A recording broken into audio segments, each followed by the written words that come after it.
Solange ich noch auf die Ankunft meiner PlayStation VR 2 warte, zeige ich euch noch das hier. Das Geek VR Face Gasket, was ja ziemlich kontrovers ist, finde ich. Da wird einiges zu gesagt. Manche Reviews sind positiv, manche Erfahrungsberichte von Leuten da draußen sind sehr negativ.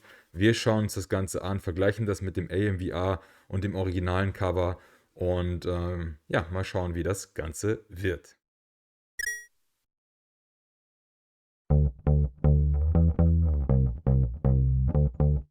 Schauen wir uns erstmal an, was wir hier im Paket finden. Also das Paket ist klein und unscheinbar und wir haben hier tatsächlich zwei Gaskets drinne.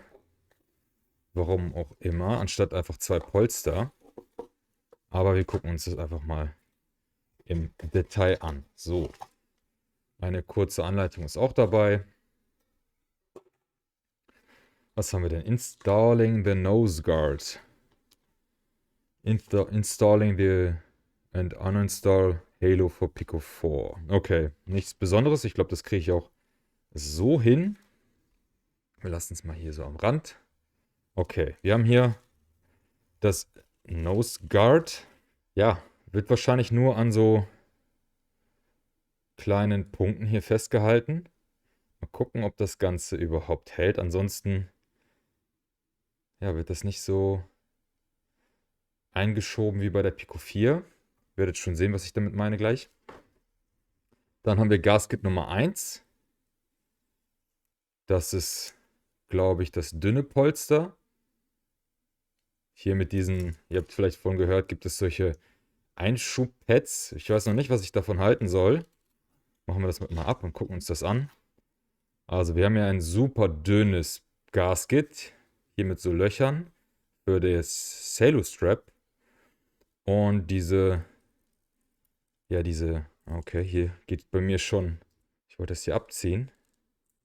Und da geht schon ein bisschen Kleber ab. Naja, kann passieren. So, wir haben hier diese Einschübe, diese Mini-Pads hier am Rand. Die gab es wohl zusätzlich, weil die Kritik schon am Anfang groß war, dass das Light Leakage an den Seiten zu groß war. Also was haben sie sich überlegt? Anstatt dass sie das Cover hier ändern, haben sie diese Einschübe dazu gepackt. Die kommen dann hier so an den Rand. Ja, und dann sind die hier. Ja, was ich hier schon sehe, ganz merkwürdig. Jetzt von der Bildquality. Hier ist der Kleber. Seht ihr das? Was soll das denn?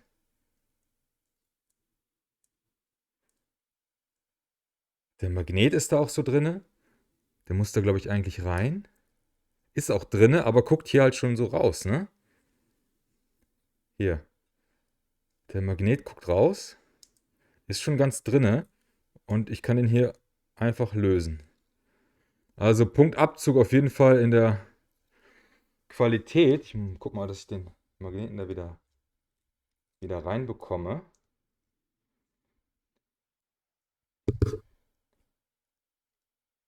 Also, was soll das denn, ey?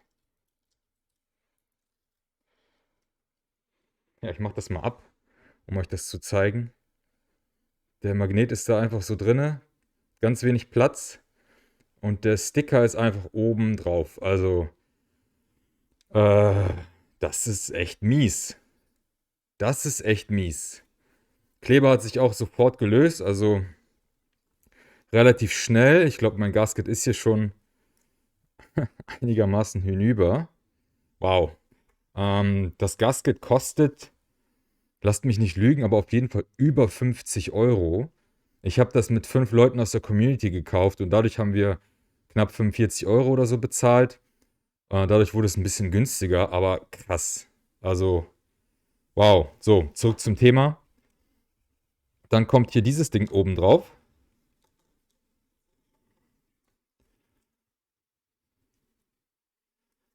Quasi so. Und dadurch, dass wir jetzt diese Pads an den Seiten haben, haben wir so ein bisschen mehr Schwung ums Gesicht. Dadurch soll Light Leakage verhindert werden. Also schon eine, ja, sagen wir mal, Notlösung von GeekVR hier. Anstatt das Produkt zu verbessern, wird hier sowas beigelegt. Dadurch hält es natürlich auch nicht so gut, ne? Jetzt haben wir es hier ja so lose, weil eben der Sticky Part an dem Bereich darunter hält. Okay, gut, gucken wir mal gleich. Erstmal schaue ich mir das Nose Flap an. Ja, wie ich es mir schon gedacht habe. Hier sind so kleine Punkte. Und da kommt das Nose Flap dran. So rum. Und ja, das war's, ne? Guck mal. Wird nur an den Nupsis hier festgehalten. Aber ich weiß nicht, wie gut das hier dann hält. Wenn man das mal ab und dran macht, könnte das schon öfter mal abfallen. Na gut, wir machen es mal dran und schauen uns den Rest an. So. Okay. Ja, ich glaube, so muss das sein, ne? So packt ihr euch das ins Gesicht. Okay. Okay. Dann haben wir ein zweites Gasket. Ne, ich glaube, das ist das dünne hier. Also das ist noch dünner. Genau das gleiche Prinzip. Hier sind diese Pads. Und damit das hier an den Seiten ein bisschen, ja, schwungvoller ist hier ums Gesicht rum. Ansonsten haben wir hier ein ähnliches Padding. Was ich sehr interessant finde, ist, dass der Bereich hier ziemlich, ja, wie sagt man, schräg ins Gesicht geht. Anstatt dass es irgendwie sich um das Gesicht schmiegt, scheint es hier so gegenzukommen. Ich kann mir vorstellen, dass meine Stirn, wenn man hier guckt, das Polster, wie dünn das ist, wo das Plastik ist, dass man hier mit der Stirn gegenkommt. Also, ja, zeigen wir gleich, wenn ich die Dinger anprobiere. Ich glaube sowieso, dadurch, dass ich Linsen- und Brillenträger bin, dass ich das hier gar nicht verwenden kann. Das müsste so nah an den Linsen raus sein. Ich nehme an, die Linsen gucken sogar raus. Ja, wir werden es sehen. Ihr merkt, ich bin bisher nicht begeistert. Ich versuche da immer sehr neutral zu sein. Ich habe schon negative Berichte gelesen im Internet, aber bis jetzt bestätigt sich die Kritik, die ich von außen so gehört habe. Okay, so. Dann dieses Halo Strap, wovon ich auch schon sogar von dem Sebastian gehört habe, dass das quasi nichts bringt. Also es ändert einfach nicht viel. Man spürt es kaum, es liegt einfach nur drauf.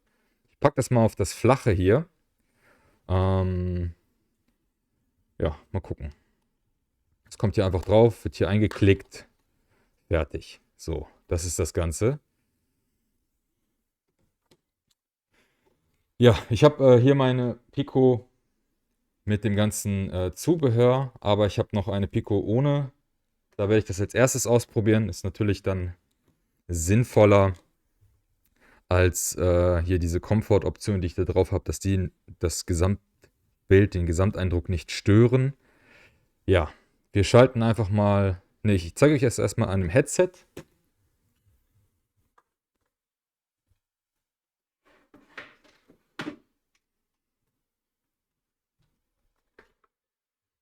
So, da habe ich das Headset. Und hier haben wir das Original-Gasket. Und wir sehen schon hier, wie das Nose-Flap hier eingespannt ist. Das wird hier eingeschoben. Das hält. Das geht nicht weg. Ist natürlich spannend, wie das jetzt sich mit der Nase verhält, weil das GeekVR hier hat die Nase frei. Ich empfand das hier schon immer als ein bisschen eng. Mal gucken, ob das anders ist bei dem GeekVR. Wir werden sehen.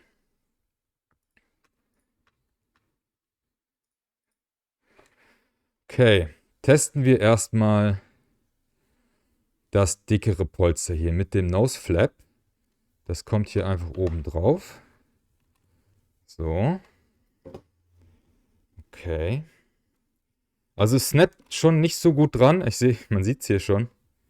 Da geht das Nasending flöten. Jetzt muss ich das hier schon wieder ganz umständlich drauf frickeln. Und ich finde schon, dass das Licht geblockt werden sollte, gerade bei der Pico 4, weil die sich doch schon sehr stark spiegelt. Und wenn da zu viel Licht reinkommt, ist das eher blöd. Daher ist das hier schon wichtig. So. Zweiter Versuch. Also, es snappt auf jeden Fall nicht so gut rein, wie ich es mir vorgestellt habe.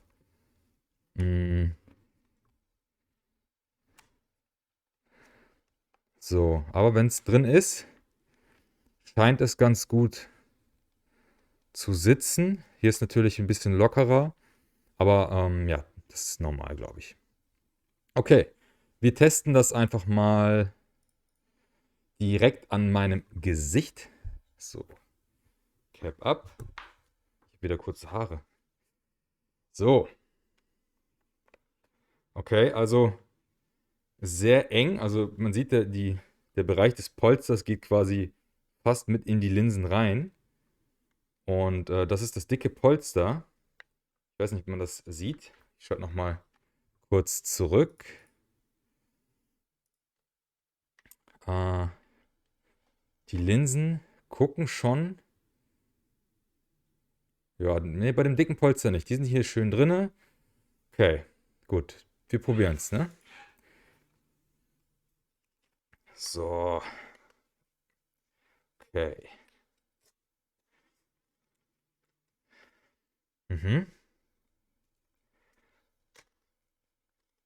Also das dicke Polster. Also mit dem dicken Polster bin ich schon extrem nah an den Linsen dran. Es ist auch nicht unbedingt unbequem. Ich merke allerdings, dass, obwohl der Nasenbereich frei ist, liegt das Headset auf meiner Nase und sie wird quasi auch gar nicht von der Stirn gestützt.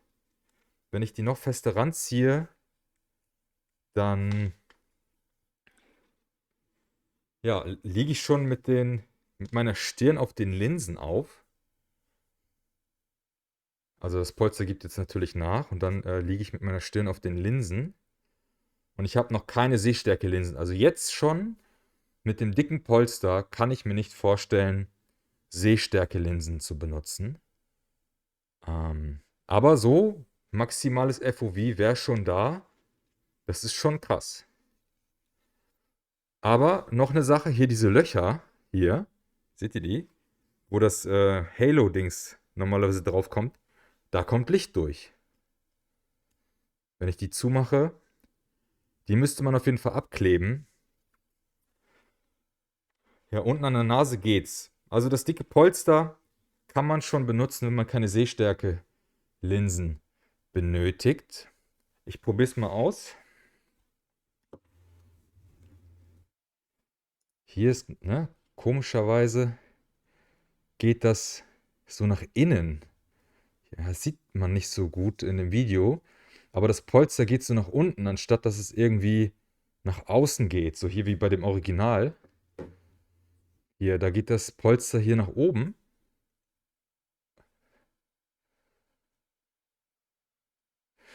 Ja.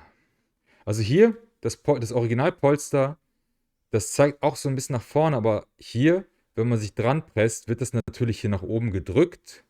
Das kann hier nicht passieren, weil hier schon das Plastik nach vorne geht. Also man würde, wenn man es enger schnallt, einfach hier gegenkommen. Und das bei dem dicken Polster. Okay, ich nehme mal meine Linsen hier raus. Vom einen Headset ins andere. Hm?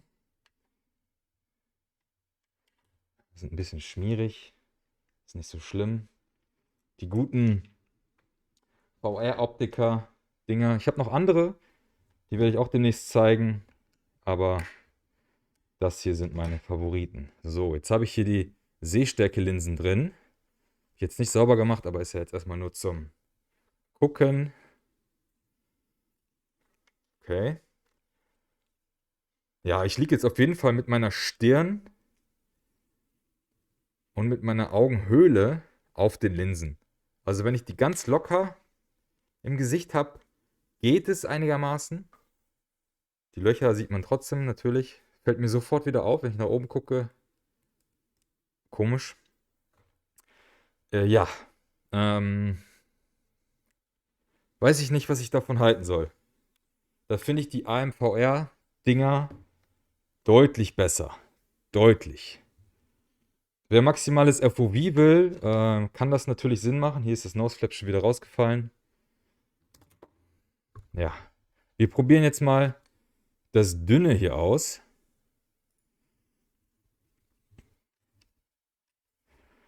Machen das wieder dran.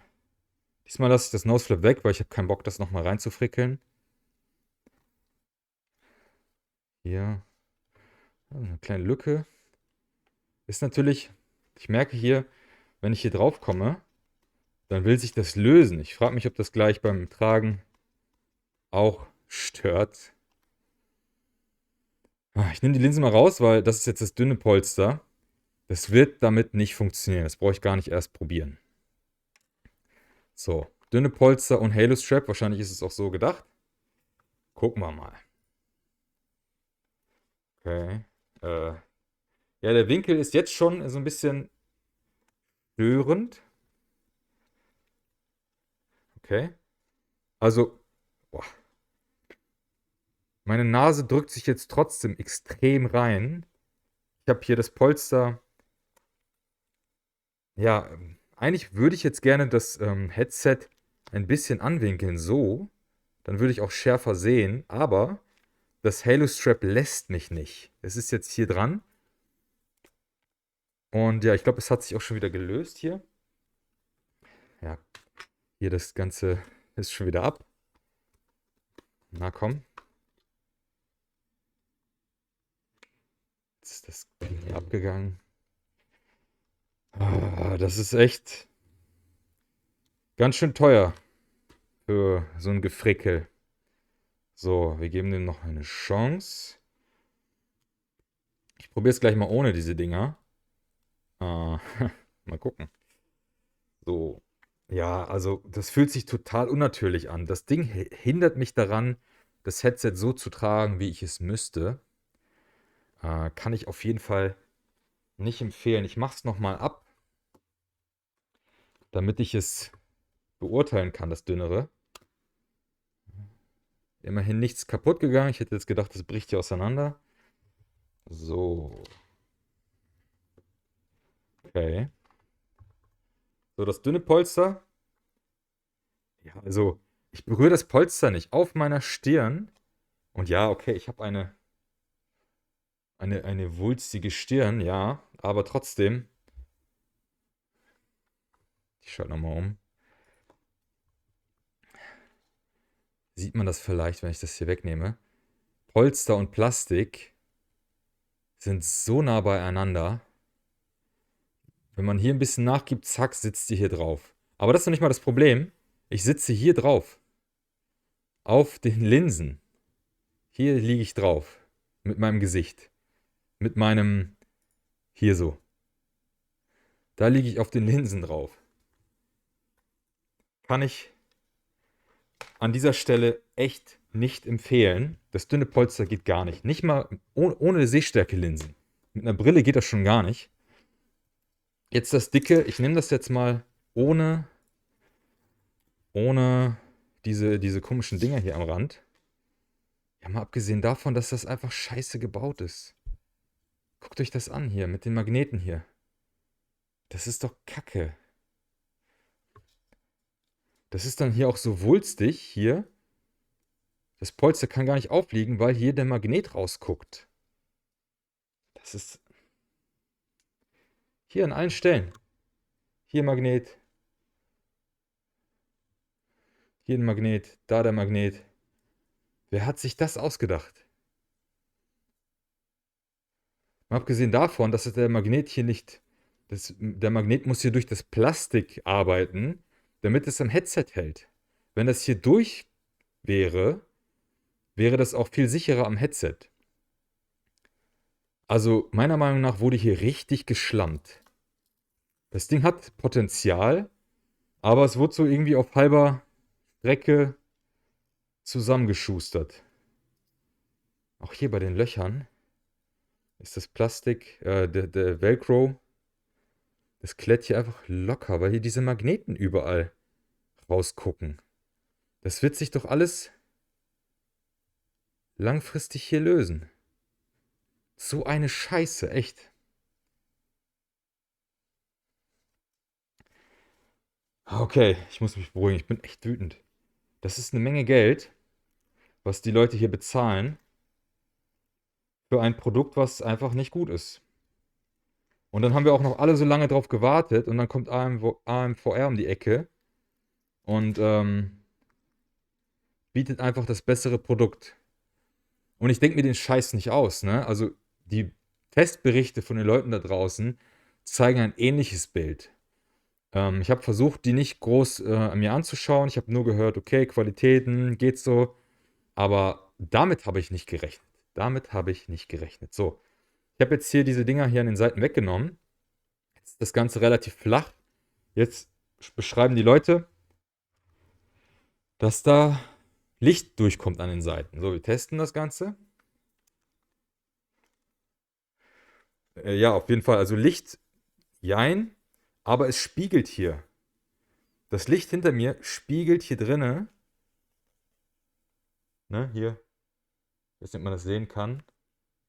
Seht ihr mich überhaupt? Ja. Hier kommt Licht rein. Und das spiegelt sich auf den Pancake-Linsen.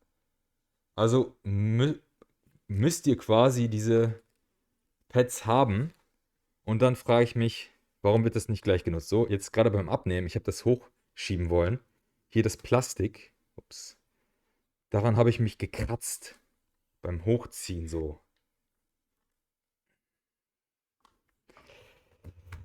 Oh, okay.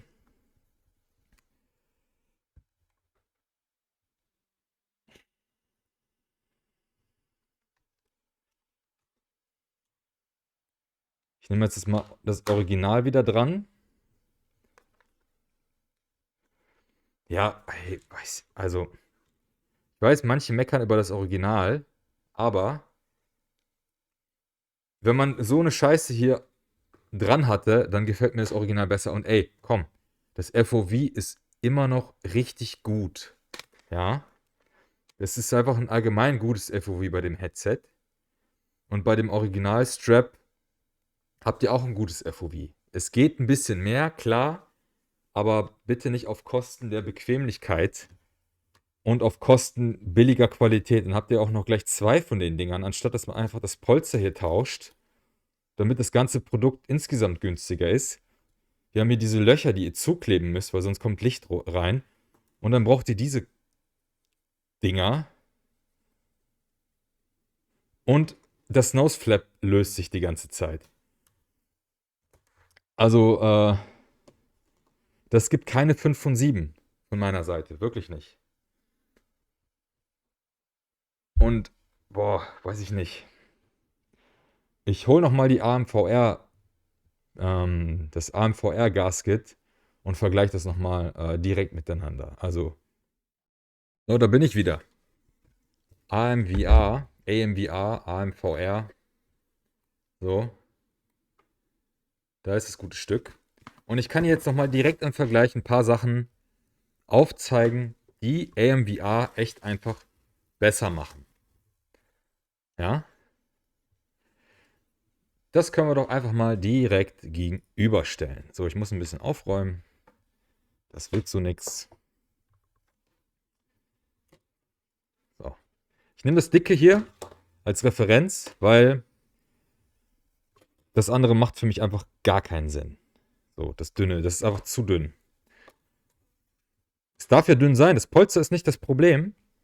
Wobei das Polster ja auch nicht wirklich hochwertig wirkt. Knautscht ziemlich stark zusammen, aber ihr seht es hier vielleicht, ne? Ich knautsche es zusammen und es geht nach unten weg. Es müsste eigentlich so.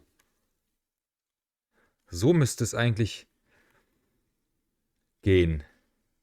Aber gut, direkter Vergleich hier. AMVR und das hier. Geek VR. Wir sehen den direkten Vergleich. Also, natürlich wirkt das hier wuchtiger erstmal, aber es ist nicht so, dass man sonderlich viel näher an den Linsen hiermit ist. Also man ist es, ja, soweit, dass es halt unbequem ist, auf jeden Fall. Aber nur weil das hier an den Seiten dicker ist, das bedeutet ja quasi nur, dass, ja, dass sich das um das Gesicht schmiegt, wisst ihr? So, es schmiegt sich um das Gesicht und blockt das Licht hier an den Seiten und ist dadurch viel bequemer.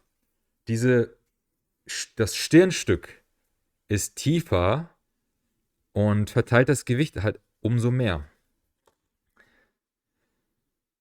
Ja, wenn ich das hier direkt nebeneinander nehme, seht ihr vielleicht, dass es nicht viel weiter weg ist. Ne? Es ist ähnlich. Vielleicht ein bisschen mehr, klar. Also ein bisschen FOV weniger habt ihr damit. Aber eben realistisch. So dass ihr halt eben nicht auf euren Linsen sitzt. Ihr habt hier das Nose Flap, was hier auch eingeschoben wird wie das Original. Also qualitativ mäßig ist das auf dem Niveau des Originals. Nur eben so, dass ihr ein PU-Leder habt. Und ja, ihr guckt euch meinen Test dazu an. Ich habe das Ganze schon getestet. Das Video blende ich euch hier oben ein. Und ihr habt hier kein Light Leakage. Hier durch diese Löcher. Das ist auch klug gemacht. Die sind so angeschrägt, dass hier kein Licht durchkommt, beziehungsweise keine Reflexion. Das Nose Flap ist besser. Das Polster ist dünn, aber die Form passt. Es gibt nicht so stark nach wie das hier. Ich spüre richtig, wie hier ein billiges, luftiges Polster drin ist. Und das hier ist so ein bisschen, es ist, glaube ich, kein Memory Foam, aber es fühlt sich ein bisschen hochwertiger an. Bin ich ganz ehrlich mit euch. So, was kann ich noch dazu sagen? Die Build Quality. Wir können uns das echt nochmal genau anschauen. Meine Fresse. Also echt. Hier ohne das ganze Polster kann man vielleicht direkt sehen, womit wir es hier zu tun haben. Hier.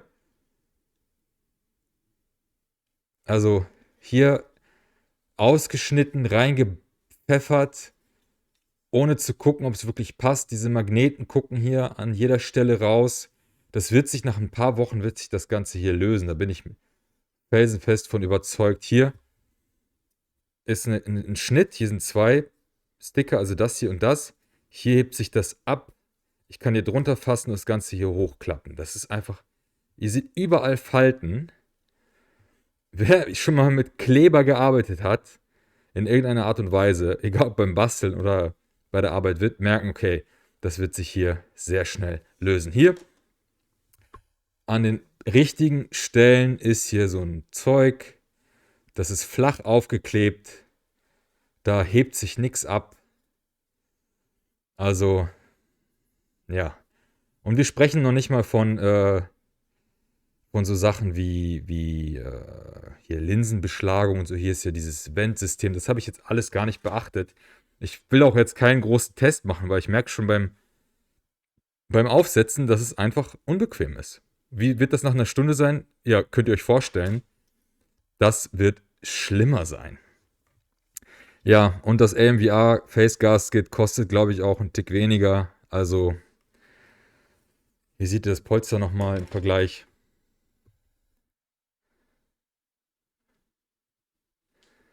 Ja, ihr könnt es halt nicht fühlen, aber es wirkt dicker hier. Also das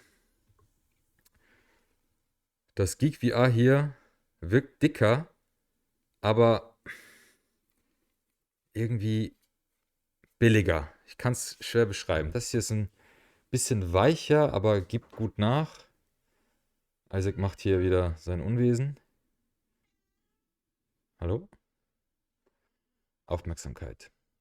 Ja, also ich kann euch da echt nur ans Herz legen. Probiert es gar nicht erst aus. Das hier bringt gar nichts. Stört euch sogar nur. Ihr braucht diese Dinger. Ich habe es eben schon zusammengefasst. Bleibt lieber beim Geek VR. Das ist, glaube ich, das bessere Headset. Von VR-Cover gibt es nach wie vor, also seit kurzem gibt es da solche Überzüge für das Original. Das machen die irgendwie immer. So deren Low-Effort-Kram, erstmal was zu zeigen. Und ich darf nicht sagen, von wie oder wem oder was. Es kommt noch ein Gasket, das finde ich auch sehr gut. Das ist so auf dem FOV-Niveau wie dieses hier. Aber ja, ihr habt hier auf jeden Fall schon ein deutlich höheres FOV als beim Original. Mit dem Kack hier habt ihr mehr FOV, aber auf Kosten von allem. So, das war mein Video zum Geek VR Face Gasket im Vergleich auch mit der mit dem AMVR Face Gasket und im Vergleich mit dem Original Face Gasket. Ich glaube, ich wurde sehr deutlich. Ich bin nicht begeistert davon und ich empfehle euch nicht, dieses Gasket zu kaufen. Dann bleibt lieber bei AMVR oder wartet nochmal auf ein paar andere Sachen. VR-Cover wird bestimmt nochmal was abliefern.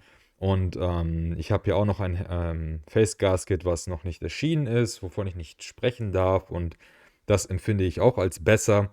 FOV-König mag der zwar sein, aber wie ich es eben gesagt habe, auf Kosten von allem. Naja, ich bedanke mich fürs Zuschauen. Ich hoffe, euch konnte dieses Video weiterhelfen. Wenn dem so ist, liked doch dieses Video. Lasst ein Abonnement da für ein bisschen mehr VR-Action und Zubehör und Games und alles, was dazu gehört.